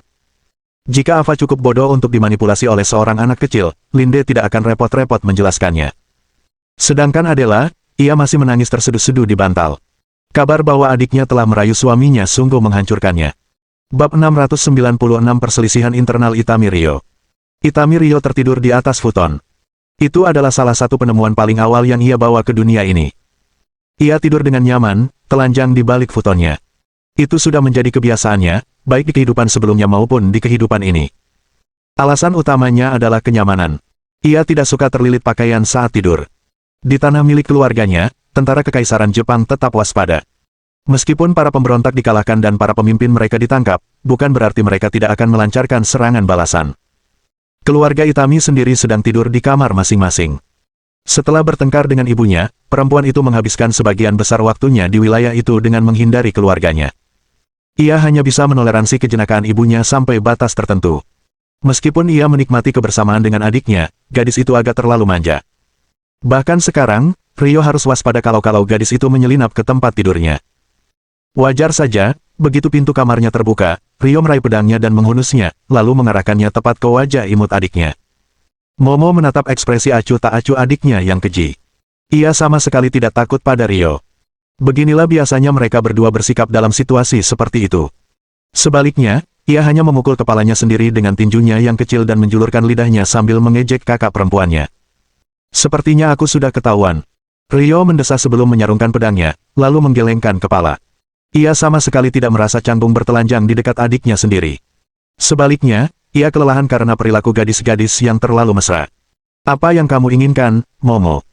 Gadis itu langsung tersenyum sebelum menutup pintu dan membuka pakaiannya. Dengan ekspresi polos, ia mengungkapkan keinginannya. Aku cuma mau tidur sama Nechan. Rio menatap tubuh telanjang adiknya, dan pupil matanya mengecil. Apa sebenarnya yang diberikan ibunya kepada gadis ini? Ia beberapa tahun lebih muda, dan masih dalam masa pertumbuhan, namun gadis itu lebih berisi daripada dirinya. Pada saat inilah rasa malu akhirnya menguasai pikiran Rio saat ia menutupi tubuh telanjangnya sendiri dengan tangannya sebelum memarahi adiknya. Apa yang kau lakukan? Kau tidak bisa begitu saja melepas pakaianmu di kamarku dan berbagi futon denganku. Momo menatap adiknya dengan ekspresi bingung sebelum bertanya mengapa dia tidak bisa melakukan hal seperti itu. Hah? Tapi kamu selalu tidur telanjang, Nechan. Kenapa aku tidak boleh? Rio tidak dapat menahan diri untuk tidak memukul kepala gadis itu karena dia kurang otak sebelum memarahinya. Bodoh. Tidur telanjang sendirian itu boleh, tapi nggak boleh sama orang lain. Apalagi adikmu. Itu tabu. Pada saat inilah Rio meraih barang-barangnya dan mengenakan kimono sutra longgar, sebelum mendesak saudara perempuannya untuk melakukan hal yang sama. Mau bagaimana lagi? Kalau kamu mau tidur sama adikmu, cepat ganti baju. Momo bertepuk tangan dalam diam karena gembira sebelum melakukan apa yang diperintahkan. Setelah mengenakan pakaiannya kembali, ia merangkak ke futon bersama kakak perempuannya, dan berpelukan dengannya. Nechan yang terbaik. Rio memerah karena malu dalam kegelapan ketika mendengar kata-kata itu. Ia mengalihkan pandangan dari adiknya, kalau penglihatan tajam gadis itu menyadarinya. Pada saat inilah Momo melontarkan pertanyaan yang mirip dengan yang ditanyakan ibunya saat ia tiba. Hei, Nechan. Apa benar-benar tidak ada pria di hidupmu? Rio semakin bingung mendengar adik perempuannya mengajukan pertanyaan yang begitu tak tahu malu. Ia tak bisa menahan diri untuk bertanya-tanya mengapa gadis itu begitu tertarik dengan kehidupan cintanya. Mengapa kamu peduli? Momo mendongak menatap wajah adiknya yang memerah sebelum bertanya dengan ekspresi polos di wajahnya. Aku cuma penasaran. Aku tahu kamu nggak pernah mikirin cowok selama tinggal di sini, dan setelah kamu pergi berperang, aku yakin kamu bakal ketemu seseorang. Kamu cantik dan berani banget. Aku yakin bakal ada yang ngejar kamu. Tapi, kamu bilang ke Okasan kalau kamu nggak tertarik sama siapapun kecuali mereka bisa mengalahkanmu. Apa itu artinya kamu belum ketemu siapa-siapa? Ryo mendesah berat saat merenungkan pertanyaan itu. Di kehidupan ini, semua pria yang ditemuinya memiliki kekurangan dalam satu atau lain hal. Namun, itu tidak berarti ia melajang di kehidupan sebelumnya seperti Berengar. Tak lama setelah kematian Julian, Ryo jatuh ke dalam depresi berat, dan baru terbebas dari keputusasanya berkat salah satu komandannya. Mereka berdua berkencan diam-diam, sampai seorang prajurit lain mengetahuinya, dan membunuhnya karena cemburu. Namun, ketika mengingat kembali nama dan wajah pria itu, ia menyadari bahwa ia tak dapat mengingat keduanya. Seolah-olah pria itu hanyalah pengganti pria yang sangat ia dambakan. Pria bodoh yang telah tercabik-cabik di hari-hari terakhir konflik 20 tahun. Ia tak sengaja menyebut nama itu saat memikirkan masa lalunya. Julian, dasar bodoh. Hal itu langsung mengejutkan Momo. Nama Julian terasa asing baginya. Ia belum pernah mendengar nama itu sebelumnya. Bahkan, ia sendiri kesulitan mengucapkannya, jadi bagaimana adiknya bisa mengucapkannya dengan begitu jelas. Jika ia tidak yakin Ryo sedang membicarakan seorang pria, ia pasti mengira gadis itu hanya omong kosong. Ada banyak pertanyaan di benak gadis itu, terutama, siapa Julian? Momo kesulitan mengucapkan huruf L seperti kebanyakan orang Jepang yang tidak terbiasa dengan bahasa Inggris. Ryo menatap adiknya dengan ekspresi heran. Ia baru menyadari bahwa ia telah menyuarakan pikirannya dengan keras. Ia mencoba mencari alasan, tetapi gagal total. Agak sulit dijelaskan. Ketahuilah bahwa dia adalah seseorang yang sangat disayangi Nechanmu. Hal ini justru membuat Momo semakin penasaran dengan identitas pria misterius itu. Ia pun segera bertanya tentang orang tersebut. Seumur hidupnya, Momo belum pernah melihat adiknya tertarik pada pria sebelumnya. Apa maksudmu? Apakah dia baik-baik saja? Ryo menggelengkan kepalanya dengan ekspresi serius di wajahnya sebelum mengatakan yang sebenarnya kepada saudara perempuannya. Tidak, dia tidak. Dia sudah meninggal bertahun-tahun yang lalu, tapi tidak apa-apa, aku sudah bisa melupakannya. Momo sama sekali tidak mempercayai adiknya saat mendengar ini. Ia menggembungkan pipinya, menantang, lalu memarahi Ryo karena tidak jujur pada dirinya sendiri. Sepertinya kau masih terpaku padanya. Jelas, siapapun dia, kau menggunakannya sebagai standar untuk menghakimi pria lain, atau sebagai alasan untuk menjauhi mereka. Sepertinya kau masih perlu penyembuhan. Ryo terkejut mendengar pernyataan itu. Ia menatap adik perempuannya dengan sedikit keterkejutan di wajahnya, lalu bercanda. Siapakah kamu, dan apa yang telah kamu lakukan terhadap adik perempuanku yang bodoh? Momo cemberut sekali lagi sambil memukulkan tinjunya yang kecil ke bahu Ryo. Nechan, aku serius. Ryo mendesah sambil mengelus rambut hitam legam gadis itu. Ia tak ingin berkata apa-apa lagi dan memaksa gadis itu untuk tidur. Tidurlah Momo, fajar lebih dekat dari yang kamu kira. Setelah mengatakan itu, perempuan itu mengabaikan adik perempuannya dan protesnya. Akhirnya Momo tertidur. Namun, kesadaran Ryo masih terjaga untuk beberapa saat, takut ia mungkin telah memberitahu adiknya sesuatu yang tidak seharusnya ia ketahui. Apa jadinya jika gadis itu memberitahu ibunya tentang apa yang telah dikatakannya? Segalanya tidak akan berakhir baik baginya jika perempuan tua itu tahu bahwa ia masih terikat dengan seorang pria yang sudah lama meninggal. Atau mungkin lebih tepatnya, ia akan meninggal bertahun-tahun kemudian. Akhirnya, Ryo tertidur, memimpikannya masa lalunya, dan betapa mudahnya hidupnya saat itu, terutama jika dibandingkan dengan dunia yang brutal, penuh peperangan, dan intrik. Ia lega mengetahui bahwa, setidaknya dalam mimpinya, ia masih bisa mendengar suara dan melihat wajahnya. Bab 697 mengambil kepemilikan. Linde berdiri di ambang pintu kamar Adela. Ia memandangi perempuan muda itu yang menangis terseduh-seduh setelah menyadari suaminya telah tidur dengan saudara perempuannya. Seandainya hubungan antara kedua saudara kandung itu lebih mesra, mungkin ia tidak akan terlalu terluka. Namun, hubungan antara Adela dan Ava memang rumit. Ava bukan hanya tunangan pertama Berengar, tetapi juga seseorang yang selalu memandang rendah Adela. Berengar tidak tidur dengan Ava untuk menyakiti Adela. Itu bukan tindakan kekejaman yang disengaja. Baginya, itu adalah bentuk pembalasan dendam terhadap Wolfgang. Seandainya Ava tidak mendatanginya, ia tidak akan pernah menganggapnya sebagai pilihan yang tepat. Alkohol juga berperan dalam pikirannya yang lalai.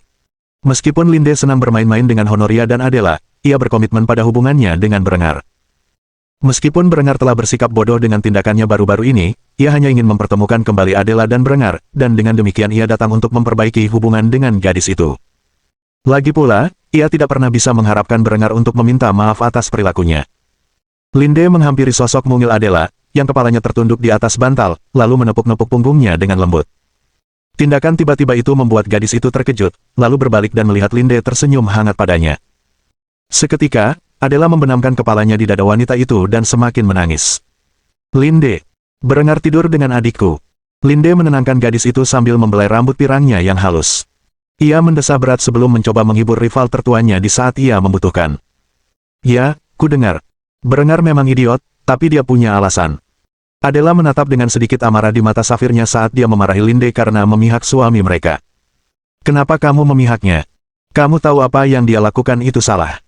Linde tidak menyangkal bahwa ia merasa bimbang dalam memilih pihak Berengar, terutama setelah mengucapkan kata-kata yang begitu bijak untuk pria itu. Namun, ia tidak ragu untuk menanggapi pernyataan Adela.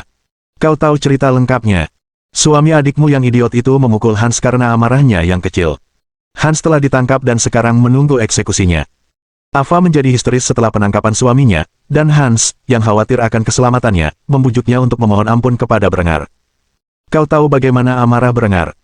Jika Ava tidak melakukan apa-apa, kemungkinan besar dia juga akan menderita. Tentu saja, begitu kabar ini sampai ke telinganya, suami kita tercinta langsung minum-minum. Lagi pula, sepertinya itulah caranya mengatasi stres. Memanfaatkan situasi ini, adikmu memaksakan diri. Mengira itu saat yang tepat untuk menghukum Wolfgang lebih lanjut sebelum dieksekusi, Berengar tidak melawan. Aku rasa tidak ada perasaan apapun antara Berengar dan adikmu. Mungkin itu hanya perasaan sesaat. Aku tahu dia sangat menyesalinya sekarang setelah dia punya waktu untuk memikirkan situasinya. Kamu harus meluangkan waktu untuk memilah-milah pikiranmu dan menyadari bahwa inilah harga yang harus kamu bayar karena bersama pria seperti Berengar. Suami kita adalah pria terkaya dan paling berkuasa di dunia, dan dia juga tampan. Para wanita di seluruh dunia pasti akan terpikat olehnya, dan terkadang dia tak kuasa menahan godaan untuk memanfaatkannya. Aku tidak marah Berengar tidur dengan adikmu. Aku marah dia tidak meluangkan waktu untuk memikirkan dampaknya terhadapmu. Jika ada satu hal yang terus menghalangi kebahagiaanmu dan Berengar, itu adalah kecemburuanmu. Jika kamu ingin dia tetap di sisimu, aku sarankan kamu bersikap lebih longgar dalam hubungannya dengan perempuan lain. Seperti yang kamu tahu, menurut hukum Jerman, dia diizinkan memiliki istri lain, dan pria seperti dia tidak akan membiarkan kesempatan itu terbuka. Aku tidak bilang wanita itu Ava, tapi kau harus sadar bahwa cemburu pada wanita berikutnya yang dia bawa pulang tidak akan ada gunanya. Kuharap kalian berdua bisa melupakan ini, dan jika kau butuh tempat untuk menangis, aku ada untukmu. Setelah mendengar pidato Linde yang bertele-tele, Adela menyeka air matanya. Memang benar ia tidak tahu keseluruhan ceritanya. Ava baru saja terang-terangan mengatakan, aku tidur dengan Berengar kepadanya. Tentu saja, Adela awalnya menyangkalnya, tetapi berdasarkan gigitan cinta di leher wanita itu, ia tahu itu benar. Setelahnya, ia hanya marah-marah, bahkan tidak mendengarkan alasan. Bukan berarti Ava punya otak untuk menjelaskan tindakannya dengan baik kepada saudara perempuannya. Setelah mendengar Linde menjelaskan situasinya secara lengkap, dan juga menambahkan nasihat pribadinya, Adela berhasil menenangkan diri, setidaknya hingga air matanya tidak lagi berlinang. Namun, ia tetap marah pada Berengar. Si idiot itu bahkan tak sempat memikirkan bagaimana tindakannya akan memengaruhi orang-orang yang dicintainya. Ia mulai berpikir ada yang salah dengan cara kerja otak pria itu. Seolah-olah empati adalah emosi yang asing baginya. Sesuatu yang tak terekam dalam otaknya. Melihat Adela sudah agak tenang, Linde memeluk wanita itu erat-erat. Saat mereka berdua asyik menikmati momen itu, terdengar ketukan di pintu, memperlihatkan Berengar berdiri di ambang pintu. Ia telah memilih saat yang tepat untuk masuk. Namun, Adela masih melotot tajam ke arahnya. Ia memegang nampan berisi minuman campuran di tangannya, menyadari bahwa cara terbaik untuk mengatasi masalah mereka adalah dengan membicarakannya. Linde segera menerima minumannya dan memutuskan untuk tidak ikut campur dalam apapun yang dikatakan Berengar. Di sisi lain, Adela ragu-ragu, tetapi setelah didesak oleh yang lain, ia menghela napas dan menyesap minumannya, membiarkan Berengar melanjutkan ceritanya. Setelah alkohol mulai mengalir dalam darah mereka bertiga, Berengar menghela napas berat sebelum menyampaikan pernyataannya. Saya tidak akan meminta maaf atas apa yang telah saya lakukan, hanya karena saya tidak percaya itu salah. Dalam situasi yang sama, saya yakin saya akan melakukannya lagi. Adela hendak menuangkan minumannya ke kepalanya ketika Berengar melambaikan jarinya dan menghentikannya sebelum melanjutkan pidatonya. Namun, Aku harus bilang aku menyesalkan tindakanku yang menyakitimu. Aku tahu hubunganmu dan Ava sangat menegangkan, setidaknya begitu. Seharusnya aku memberitahumu keputusanku sebelum melakukannya. Wolfgang melakukan sesuatu yang tak termaafkan, sesuatu yang bahkan nyawanya sendiri pun tak sanggup membayarnya.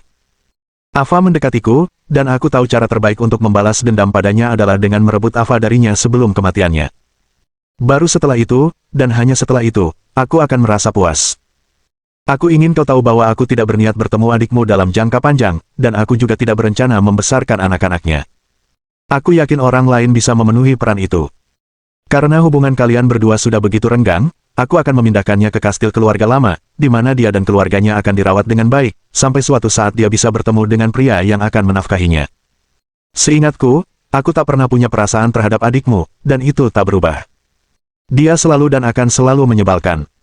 Namun, aku merasa benar atas apa yang kulakukan, karena begitu perselingkuhan adikmu terungkap kepada suaminya, dia akan sangat menderita, dan kemudian, setelah dia kehilangan harapan, aku akan memenggal kepalanya.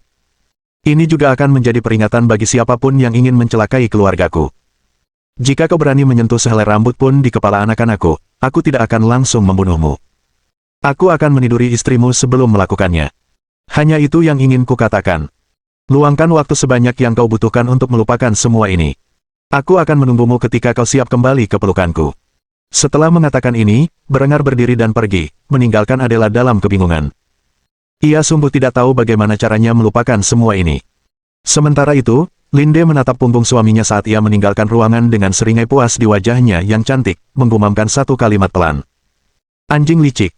Ia takjub dengan kemampuan pria itu untuk mengakui kesalahannya sekaligus menolak meminta maaf dengan cara yang terkesan agak menawan. Pria itu memang brengsek karena perbuatannya, tak bisa disangkal. Namun, pria itu brengsek yang menawan, dan pria yang dicintainya.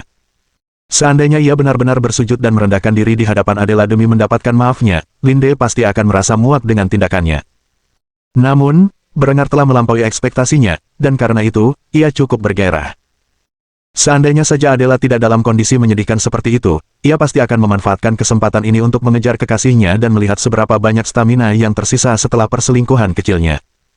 Bab 698 Kamu bukan wanita El Cinta. Segera setelah Berengar menyelesaikan urusannya dengan Adela, ia mencari Ava, yang masih duduk di tempat sebelumnya. Wanita itu tampak tak percaya. Betapapun seringnya ia menyiksa Adela di masa lalu, gadis itu belum pernah mengucapkan kata-kata, "Aku benci kamu," seserius ini sebelumnya. Ia mulai mempertanyakan setiap keputusan yang pernah diambilnya. Berengar memperhatikan ekspresi depresi di wajah wanita itu, tetapi ia tetap bergeming. Ia duduk di samping kakak iparnya dan langsung menarik perhatiannya. "Ava, kita perlu bicara." Ava menatap Berengar, dan langsung mencoba memeluknya, yakin ia akan menjadi tempat bersandar untuk menangis. Namun, pria itu mendorongnya dengan ekspresi tegas di wajahnya. Hal ini awalnya mengejutkannya, tetapi ia tidak memikirkannya, dan malah mengangguk patuh, memberi isyarat agar pria itu berbicara. Wolfgang akan diberi penangguhan hukuman mati untuk sementara waktu. Meskipun dia masih bersalah atas penyerangan terhadap anggota keluarga kerajaan, dan dengan demikian, pengkhianatan. Saya tidak akan mengeksekusinya sampai saya mendapat izin dari adiknya, Adelbrand. Saya tidak ingin salah satu jenderal saya yang paling cakap berbalik melawan saya. Aku akan mengirim kabar kepada Adelbrand, dan memintanya untuk mengunjungiku secara pribadi sebelum aku memutuskan bagaimana melanjutkan hubungan dengan Wolfgang. Jika Adelbrand memohon kepadaku untuk mengampuni nyawa Wolfgang, aku akan mengasingkannya ke koloni, untuk memulai hidup baru dan menjalani kehidupan yang melelahkan. Jika demikian, pernikahanmu akan dibatalkan atas dasar perselingkuhanmu, dan kamu akan diberikan hak asuh atas anak-anakmu. Segala duka yang Ava rasakan di hatinya sejak Adela menolaknya langsung sirna. Semua itu terbayar lunas jika ia bisa lepas dari Wolfgang dan mendapatkan simpati Berengar. Ia langsung mencoba memeluk dan mencium Berengar, tetapi dihentikan sebelum sempat. Berengar tidak menunggu tanggapannya dan langsung melanjutkan ucapannya. Mengenai apa yang terjadi antara kau dan aku, itu adalah sebuah kesalahan. Aku tidak akan melanjutkan hubungan kita sampai Adela menerimanya. Untuk saat ini, aku akan dengan sopan memintamu untuk meninggalkan istanaku dan keluargamu. Namun, aku tidak akan mengusirmu ke jalanan, meskipun Adela bersikeras. Sebaliknya, aku akan mengizinkanmu dan anak-anakmu tinggal di kastil tua keluargaku. Kau dan anak-anakmu akan dirawat dengan baik, dan kau tidak akan kekurangan apapun. Jika Adela mau menerima hubungan kita, aku tak keberatan mengunjungimu sesekali dan berhubungan intim denganmu. Namun, aku tak akan menjadi ayah yang dibutuhkan anak-anakmu. Aku sudah punya keluarga sendiri, dan anak-anakmu dengan Wolfgang tak akan pernah menjadi anakku. Jika kau tak menginginkan hubungan seperti itu, kau bisa mencari pria lain untuk dinikahi, dan hubungan apapun yang kita miliki akan berakhir. Pilihan sepenuhnya ada di tanganmu. Ava tercengang mendengar kabar ini. Ia pikir ia akhirnya mendapatkan simpati Berengar, padahal kenyataannya ia hanya dimanfaatkan sesuka hati, lalu dibuang begitu saja. Ava tak percaya pria itu begitu tak tahu malu setelah apa yang dikatakannya di momen mesra mereka. Ia langsung mempertanyakan integritasnya. Bagaimana kalau aku hamil anakmu? Apa kau begitu tega membuang aku dan anak kita? Menanggapi hal ini, Berengar memasang ekspresi tabah saat memberikan jawaban kepada wanita itu. Ia tidak menyukai sikap wanita itu dan hampir saja mencaci makinya. Jika kau mengandung anakku, maka aku akan menjadi bagian semi-aktif dalam hidupnya. Namun, aku tidak akan mengakuinya sebagai anakku sendiri. Ia tidak akan berhak atas tahtaku dan tidak akan lebih dari sekadar anak haram. Mengenai anak-anakmu yang lain, aku sudah menegaskan pendirianku tentang hal itu. Si cantik yang sudah dewasa itu memiliki ekspresi yang rumit di wajahnya. Ini sama sekali bukan yang ia harapkan setelah tidur dengan Kaisar. Mengapa ia menjadi orang yang aneh? Meskipun ia tidak menyangka akan menikah dengan pria itu, setidaknya ia mengantisipasi perlakuan yang sama seperti yang diterima Henrietta. Sebaliknya, ia membuangnya seperti orang kusta. Sifat pendendam Ava menguasainya saat ia memikirkan hubungan Berengar dengan saudara perempuannya, dan langsung mengancam akan membocorkan rahasianya jika ia tidak menerima Ava dan anak-anaknya. Aku tahu apa yang terjadi antara kau dan adikmu. Aku tidak akan ragu kalau salah satu dari yang kau sebut ahli waris itu benar-benar miliknya. Kalau kau tidak menjagaku dengan baik, mungkin aku akan cerita saja pada seseorang tentang hubungan tabu yang kau miliki dengan adikmu. Meskipun Berengar diancam oleh wanita itu, dia tidak langsung menyerangnya, dan malah menegurnya karena kenaifannya. Henrietta adalah bibi saya secara sedarah. Dari sudut pandang kekerabatan, hubungan kami tidak berbeda dengan hubungan saya dengan adik Anda. Jika bukan karena kepentingan politik yang terkait dengan pernikahan terakhir saya pasti sudah mengumumkan hal ini dan menikahinya. Silakan beritahu yang lain. Aku hanya akan membuat kebenaran itu diketahui semua orang. Suara kerajaan jauh lebih besar daripada suaramu. Kau tidak punya kuasa atasku, dan berpikir bahwa kau punya kuasa menunjukkan betapa bodohnya kau. Seandainya aku lebih kejam, aku akan membuatmu bergabung dengan suamimu karena telah mengancamku tadi. Kau benar-benar istri suamimu. Kau tahu apa yang kulakukan terhadap orang-orang yang mengancamku, tapi kau begitu berani mencoba memerasku di rumahku, di bawah pengawasanku, tanpa saksi. Terkadang aku bertanya-tanya, apakah kau benar-benar Putri Otto? Kau tidak punya otak dan keanggunan seperti kebanyakan keluargamu. Ava segera menyadari betapa bodohnya dia dan menundukkan kepalanya untuk meminta maaf. Maafkan aku, Kaisar. Berengar mendesah berat sambil memikirkan apakah ia harus menjamu perempuan kasar seperti itu. Namun, ia teringat betapa nikmatnya memasukkan batangnya di antara kedua kaki perempuan itu, dan memutuskan untuk menunjukkan belas kasihan kepada si bodoh itu. Kurasa sekarang aku punya setidaknya satu kenangan indah tentangmu. Karena itu, aku akan mengampunimu, dan berpura-pura seolah insiden kecil ini tidak pernah terjadi. Tapi, ancam aku lagi dan kau akan lihat betapa kejamnya aku sebenarnya. Ava tidak lagi mempertanyakan Berengar setelah kejadian itu. Ia menerima takdirnya. Bagaimanapun, hidup di kastil yang mewah masih lebih baik daripada yang menantinya bersama Wolfgang. Mungkin ia bisa meyakinkan adiknya untuk merestui hubungannya dengan Berengar. Jika ia bisa, hari-harinya akan dipenuhi kemewahan dan kesenangan, meskipun tak ada cinta di antara dirinya dan sang kaisar. Lagi pula, ia tak bisa melupakan perasaan yang ia rasakan saat menyatu secara fisik dengan Berengar. Perasaan itu selalu terbayang di benaknya, mengingatkannya akan kemungkinan yang akan terjadi. Setelah perempuan itu lebih patuh, Berengar mendesah dan berdiri dari tempat duduknya.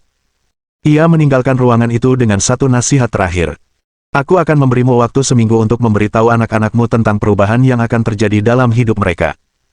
Ini memberiku waktu untuk mencari staf terpercaya untuk menjagamu dan keluargamu di kastil tua. Setelah itu, aku akan memindahkan barang-barangmu, dan kau tidak akan lagi diterima di istana sebagai tamu kakakmu. Jangan muncul di gerbangku tanpa pemberitahuan, atau kau akan ditolak. Soal apakah kesenangan kita bisa berlanjut atau tidak, itu terserah adikmu. Biasanya aku akan melakukan apa saja sesukaku untuk mengejar wanita yang kusuka. Tapi, kau bukan wanita yang kucintai dan menyebutmu simpanan akan menjadi penghinaan bagi adikku. Apakah hubungan kita akan lebih dari sekadar suka sesaat, terserah kau dan Adela yang memutuskan. Setelah itu, Berengar berpaling dari Ava dan menempuh jalannya sendiri. Ava akan mencoba berdamai dengan adiknya tak lama kemudian, tetapi akhirnya ditolak oleh gadis itu. Untuk sementara, ia tidak akan bisa meyakinkan Adela untuk menerima perselingkuhannya dengan berengar. Bab 699 Kedatangan Orang Buangan India Bagian 1. Berbulan-bulan telah berlalu sejak berengar mengusir Ava, dan saat ini, dua anak sedang berada di kereta menuju Kufstein. Salah satu dari kedua anak ini adalah Kaisar Kekaisaran Anangpur, yang telah menghabiskan beberapa bulan terakhir dalam perjalanan berbahaya menuju Kekaisaran Jerman. Di sampingnya adalah adik perempuannya, Pria, yang menatap keluar jendela kendaraan aneh yang dikenal sebagai kereta api dengan ekspresi terkejut. Dibandingkan dengan kondisinya saat pertama kali memulai perjalanan ini, ia jauh lebih baik. Gadis itu tidak lagi diambang kematian, karena sudah berbulan-bulan tidak mengonsumsi racun yang telah disiapkan pamannya. Kulitnya, meskipun pucat, mulai menunjukkan tanda-tanda warna normalnya. Ia masih lemah, tetapi kini sudah bisa berjalan sendiri, setidaknya untuk jarak tertentu. Berbeda dengan tamu-tamu biasa di istana kerajaan Kufstein, kedua anak ini duduk di kursi kereta standar. Mereka bepergian secara rahasia, dan tidak mungkin mampu membeli kabin kelas 1. Di samping mereka ada pedagang yang dibayar sepupu mereka, Iswar, untuk mengantar mereka ke tujuan. Hingga saat itu, mereka yakin mereka tidak diperhatikan. Kenyataannya, agen-agen Linde telah lama menandai mereka sebagai orang-orang yang mencurigakan, dan bahkan secara diam-diam menggagalkan beberapa upaya pembunuhan yang dilakukan paman mereka. Ada alasan mengapa mereka begitu mudah melewati bea cukai Jerman. Bahkan pedagang itu pun merasa aneh. Biasanya, pedagang asing harus bersusah payah untuk masuk ke Reich. Jika bukan pusat perdagangan utama Eropa, mereka tidak akan repot-repot melakukannya. Namun, saat pria itu menunjukkan dokumen identitasnya kepada petugas perdagangan dan imigrasi di perbatasan Hongaria, kargonya hanya diperiksa sebentar untuk mencari barang selundupan sebelum disetujui. Para penjaga hanya melihat sekilas dokumen identitas yang telah disiapkan untuk kedua anak itu. Kecuali jika salah satu dari mereka adalah pelancong rutin ke wilayah Reich, mereka akan diinterogasi panjang lebar tentang apa yang mereka bawa, identitas semua orang yang menemani mereka, dan alasan kunjungan mereka. Dengan perluasan keamanan perbatasan baru-baru ini, hanya ada sedikit cara untuk memasuki Reich dengan aman, dan jalur-jalurnya dipenuhi pengungsi dan pedagang. Bahkan sekarang, pedagang itu agak gelisah karena betapa mudahnya baginya untuk menyelundupkan anak-anak ke kekaisaran. Darya dan pria sama sekali tidak menyadari ketidakpastian ini, dan sebagai gantinya, pria menatap keluar jendela dengan senyum cerah, bertanya kepada saudaranya tentang semua keajaiban yang telah disaksikannya. "Kakak, apa itu? Kamu bisa melihatnya. Dia bergerak. Sendirian. Kemana kuda-kuda itu menariknya?" Yang dimaksud gadis muda itu adalah traktor bertenaga uap yang telah lama menggantikan mesin bertenaga hewan sebagai alat pertanian di ladang-ladang Austria. Petani itu sedang menarik bajak penanam benih melintasi ladangnya dengan traktornya sambil tersenyum riang. Pertanian selalu menjadi fokus minat berengar. Karena yakin bahwa tidak ada keluarga yang seharusnya kelaparan, ia berusaha sebaik mungkin untuk menyediakan makanan yang berlimpah, terjangkau, dan sehat. Dibandingkan dengan Kekaisaran Anangpur, yang sebagian besar pertaniannya dilakukan dengan tangan, pemandangan ini sungguh menakjubkan, terutama bagi gadis kecil yang telah terkurung di istana hampir sepanjang hidupnya. Faktanya, Darya hanya tahu sedikit tentang Kekaisaran Jerman yang misterius itu, hanya apa yang ia dengar dari sepupunya, Iswar. Astaga, ia tidak tahu bahwa Austria telah mendirikan kekaisaran sampai ia memulai perjalanannya. Bagaimana mungkin ia tahu traktor apa itu? Sayangnya, karena cerita yang sering ia ceritakan kepada pria saat ia sendirian dan sakit, gadis itu percaya bahwa ia ahli dalam hal itu. Karena itu, ia hanya bisa meringis ketika mengakui ketidaktahuannya kepada gadis kecil yang bermata lebar itu. "Maaf pria, aku tidak tahu jawabannya."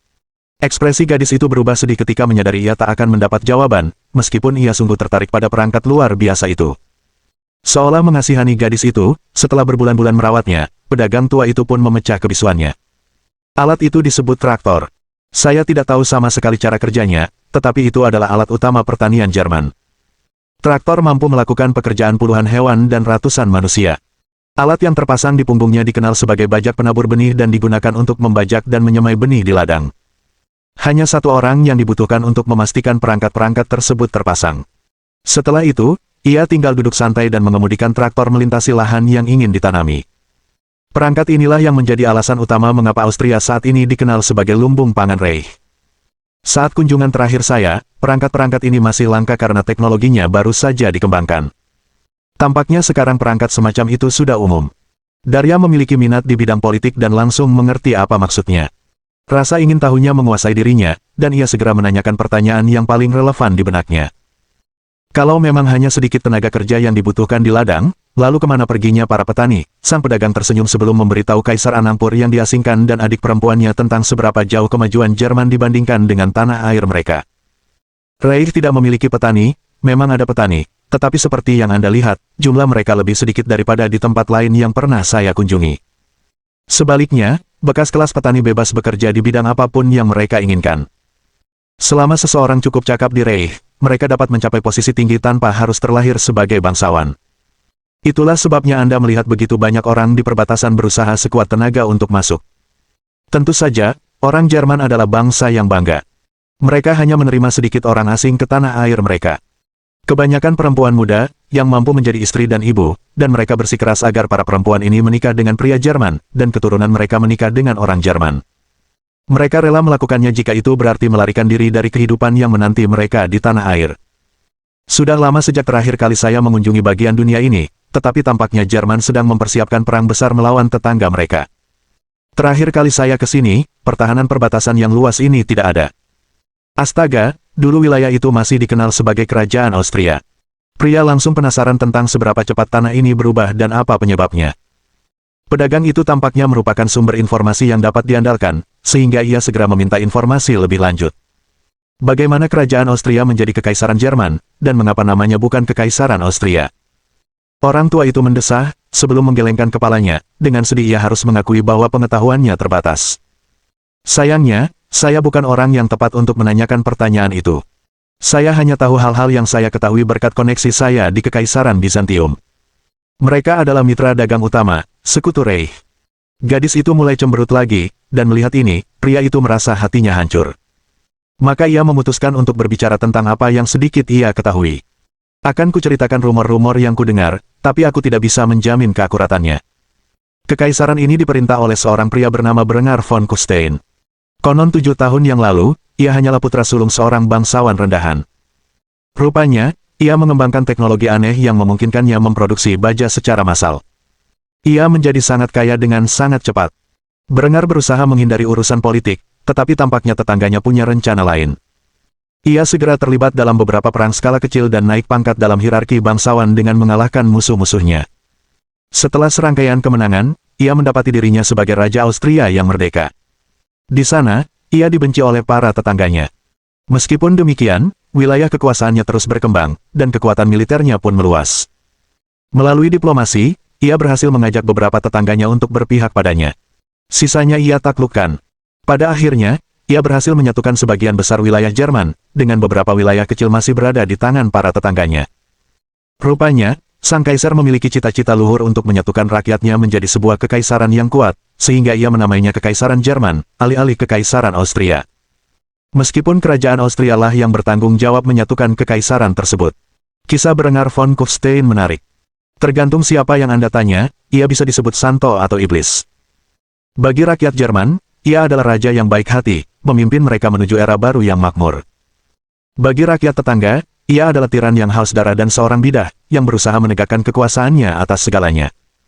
Saya hanyalah seorang pedagang tua dari timur, dan yang saya tahu tentang Jerman adalah bahwa berdagang dengan kekaisaran itu aman dan stabil. Orang Jerman adalah orang-orang terkaya di dunia dan bersedia mengimpor barang-barang mewah dari seluruh dunia untuk memuaskan selera mereka yang mahal. Terlepas dari kesulitan untuk masuk ke negara itu, saya tidak punya keluhan apapun. Militer dan kepolisian Jerman berupaya keras mengamankan perbatasan wilayah. Anda tidak akan menemukan perampok jalanan atau bandit di kekaisaran, juga tidak akan menemukan geng jalanan. Kejahatan kekerasan dihukum berat, dan perusahaan kriminal yang memangsa rakyat diberantas. Rakyat Jerman hidup dalam kedamaian dan kemakmuran, tak tertandingi di belahan dunia lain. Sekalipun bangsawan lama ingin melawan raja baru mereka, mereka tak akan menemukan sukarelawan. Sepupumu dengan bijak memilih untuk mengirimmu ke Kufstein. Kau akan aman dari pamanmu di sini. Setelah mendengar pidato ini, kedua saudara kandung itu jauh lebih yakin akan peluang mereka untuk bertahan hidup di Jerman. Siapa tahu, mungkin mereka bahkan bisa meyakinkan kaisar untuk mendukung mereka, dan mengembalikan Darya ke tampuk kekuasaan di atas tahtanya. Bab 700 Kedatangan Orang Buangan India Bagian 2. Kereta akhirnya tiba di Kufstein, tempat kedua orang buangan India itu turun dari tangga kereta bersama pawang mereka, yang telah membantu mereka dalam perjalanan sejauh ini. Pria itu menatap kedua anak itu sekali lagi dengan saksama sebelum mengarahkan mereka ke arah istana. Jika Anda mengikuti jalan ini, Anda akan memasuki distrik istana.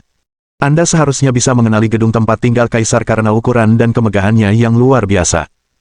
Saat Anda mendekati gerbang, serahkan surat ini kepada para penjaga.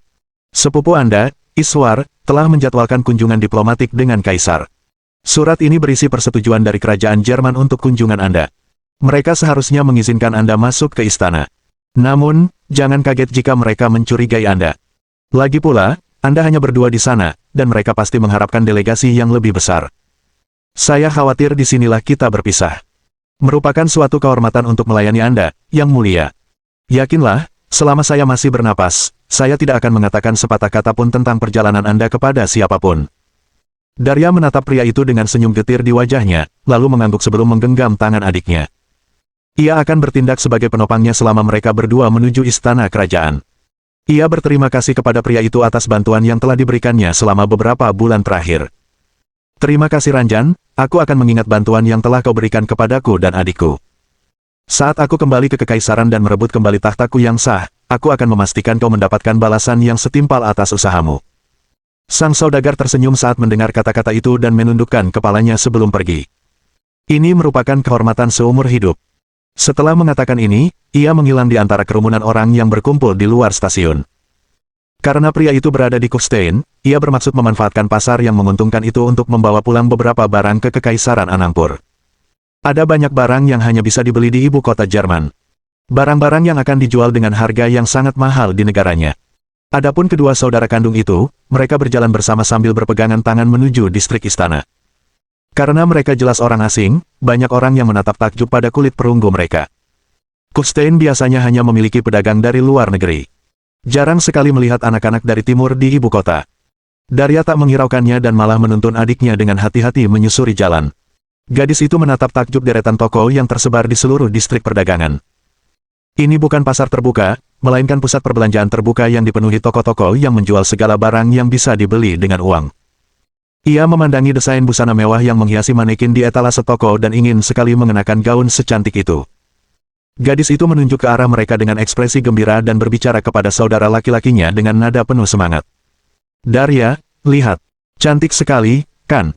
Kaisar muda itu terlalu fokus memastikan keselamatan mereka untuk peduli dengan pernyataan gadis itu dan hanya mengangguk dalam diam. Kurangnya perhatiannya terhadap kepentingan gadis itu membuatnya cemberut kesal. Akhirnya, setelah melewati distrik perdagangan yang ramai, kedua bersaudara itu menemukan jalan mereka ke distrik istana, dan di depan gerbang kediaman kaisar. Saat itu, pria sudah kehilangan tenaga di kakinya dan digendong di punggung kakak laki-lakinya. Ketika garda kekaisaran melihat kedua anak itu mendekat, mereka berhati-hati saat memberikan perintah. Berhenti. Ini kediaman kaisar. Tak seorang pun boleh lewat tanpa undangan. Untungnya, anak laki-laki itu telah menghabiskan waktu berbulan-bulan dalam perjalanannya untuk belajar bahasa Jerman, sehingga ia dapat memahami apa yang dikatakan para penjaga itu. Ia merogoh sakunya dan mengeluarkan surat itu, lalu menyerahkannya kepada para pria yang membacanya dengan saksama. Surat itu berasal dari kantor mahkota dan menyetujui kunjungan delegasi India. Surat itu berisi tanda tangan dan stempel kaisar. Satu-satunya hal yang mengejutkan adalah bahwa ini bukanlah delegasi standar, melainkan dua anak kecil. Hal ini membingungkan para penjaga, menyebabkan bintara tersebut mengambil surat itu dan mempelajarinya dengan saksama. Setelah beberapa pertimbangan, ia mengeluarkan perintah kepada para penjaga. Tangkap mereka, dan geledah mereka untuk mencari senjata atau barang selundupan. Saya akan memverifikasi keaslian dokumen ini. Jika sah, mereka dapat melanjutkan perjalanan ke istana dengan pengawalan bersenjata. Jika tidak, mereka akan menghadapi pengadilan kerajaan atas tuduhan pemalsuan dokumen. Setelah mengatakan ini, sang sersan bergegas menuju istana dengan dokumen di tangannya. Para penjaga lainnya pun melakukan apa yang diperintahkan dan memeriksa kedua anak itu secara menyeluruh untuk mencari senjata selundupan atau barang selundupan lainnya. Darya tidak melawan, malah terkesan dengan tingkat keamanan yang dimiliki kaisar. Ada satu batalion penuh garda kekaisaran yang tugas utamanya adalah melindungi istana kerajaan. Gerbang-gerbang kompleks istana diperkuat dengan tembok-tembok tebal berbentuk benteng bintang. Di atas tembok-tembok ini terdapat semua persenjataan yang akan menyertai benteng semacam itu. Bisa dibilang istana kerajaan Jerman sebenarnya merupakan benteng pertahanan tersendiri. Butuh beberapa waktu, tetapi akhirnya sersan kembali ke gerbang. Setelah memastikan keabsahan dokumen tersebut, ia secara pribadi membawa kedua anak itu masuk. Mohon maaf atas penantiannya, tetapi tidak setiap hari anak-anak mengunjungi kaisar. Kami harus memastikan semuanya sah sebelum mengizinkan Anda masuk. Silakan ikuti saya. Kaisar menunggu Anda di aula utama. Daria mengangguk dan menggendong pria. Meskipun para tentara menawarkan kereta dorong, anak laki-laki itu bersikeras menjaga adiknya sendiri. Kedua anak itu menatap takjub arsitektur barok istana Austria, dan jalan berbatu rumit menuju pintu masuknya. Mereka hampir tak percaya prestasi arsitektur semegah itu telah dicapai. Namun, ketika mereka merenungkan semua yang telah mereka saksikan sejak tiba di Jerman, hal itu tidak terlalu mengejutkan. Akhirnya mereka tiba di aula utama tempat Berengar duduk di singgasananya, ditemani istrinya, Linde. Daria menatap sosok cantik para wanita berambut merah dengan rasa takjub di matanya. Ia belum pernah melihat wanita secantik itu sebelumnya. Pria tersipu malu ketika melihat wajah tampan pria berambut emas yang duduk di singgasana. Tanda kebesaran kekaisaran dan semua penghargaan yang diraihnya dalam peperangan menghiasi tubuhnya. Ia adalah perwujudan sejati seorang raja. Berengar menatap kedua tamu itu dengan ekspresi tabah. Sebelum Daria sempat memperkenalkan diri, ia berbicara dan mengejutkan anak laki-laki itu. Jadi, Anda adalah kaisar muda kekaisaran Anangpur, dan Anda pastilah putrinya. Saya sudah menunggu Anda sejak lama. Saya juga tahu tentang kondisi adik Anda. Jika Anda tidak keberatan, saya ingin dokter saya segera menanganinya. Racun itu urusan yang menjijikkan, dan fakta bahwa pamanmu memaksakan kekejaman seperti itu pada seorang gadis muda sungguh tercela. Tenang saja, selama kau berada di wilayah kekuasaanku, kau akan aman dari rencana iblis itu. Daria ragu untuk berpisah dari pria, dan setelah melihat hal ini, Berengar meyakinkan anak laki-laki itu sambil membanggakan kemampuan dokternya. Percayalah ketika saya bilang Anda tidak akan menemukan praktisi pengobatan yang lebih hebat di dunia ini selain di Kufstein. Saya berjanji dokter-dokter saya akan berusaha sebaik mungkin untuk merawatnya. Tolong, jika dia sakit parah setelah beberapa bulan tanpa racun, maka waktu sangatlah penting. Pria mengangguk diam-diam kepada Daria, memberinya izin untuk mengantarnya ke dokter Jerman. Setelah itu, Berengar diam-diam memberi isyarat kepada pengawalnya untuk membawa gadis itu ke ruang perawatan. Daria segera menundukkan kepala dan berterima kasih kepada Kaisar Jerman atas kebaikannya. Terima kasih. Berengar bersikap rendah hati saat ia memberi isyarat agar anak laki-laki itu berdiri sebelum menyampaikan pendapatnya. Tidak perlu berterima kasih kepada saya. Saya hanya melakukan apa yang saya bisa untuk menyelamatkan nyawa yang tak berdosa. Kalianlah yang seharusnya berterima kasih kepada para dokter saya. Penemuan-penemuan yang mereka buat dalam dekade terakhir ini membuat malu seluruh dunia. Tanpa kerja keras mereka dalam memajukan bidang kedokteran, saya pasti telah kehilangan seseorang yang sangat saya sayangi. Ada banyak hal yang harus kita bicarakan, tetapi aku yakin kau pasti lelah setelah perjalanan. Pelayan-pelayanku akan mengantarmu ke kamarmu. Mereka akan menjagamu selama kau tinggal di Kufstein. Setelah kau mandi dan berpakaian, kita akan bertemu di ruang makan di mana aku akan mentraktirmu hidangan kekaisaranku. Aku yakin kau akan menikmatinya. Setelah mengatakan ini, Daria menundukkan kepalanya dan mengucapkan terima kasih kepada Berengar sekali lagi sebelum berangkat ke tempat tinggalnya. Saya berterima kasih atas kebaikan hati Anda. Dengan ini, interaksi pertama antara Kaisar Jerman dan Kaisar Muda India Barat Laut pun selesai. Mengenai bagaimana kondisi pria selanjutnya, hanya waktu yang bisa menjawabnya. Mohon dukungan dari omom ante-ante sekalian, buat subscribe atau sharekan novel Mimin ke Facebook kalian, agar channel Mimin bisa terus berkembang. Dengan begitu, Mimin bisa lebih semangat untuk up novel seru lain ke depannya. Buat teman-teman yang sudah subscribe dan sharekan novel Mimin, Mimin ucapkan terima kasih sebanyak-banyaknya. Sekiranya teman-teman menghadapi masalah video diputar dalam bahasa Inggris, coba tukar kepada bahasa Indonesia original melalui cara ini. Semasa mendengarkan, pencet tombol setting di atas kanan video, pilih audio track dan tukar bahasa.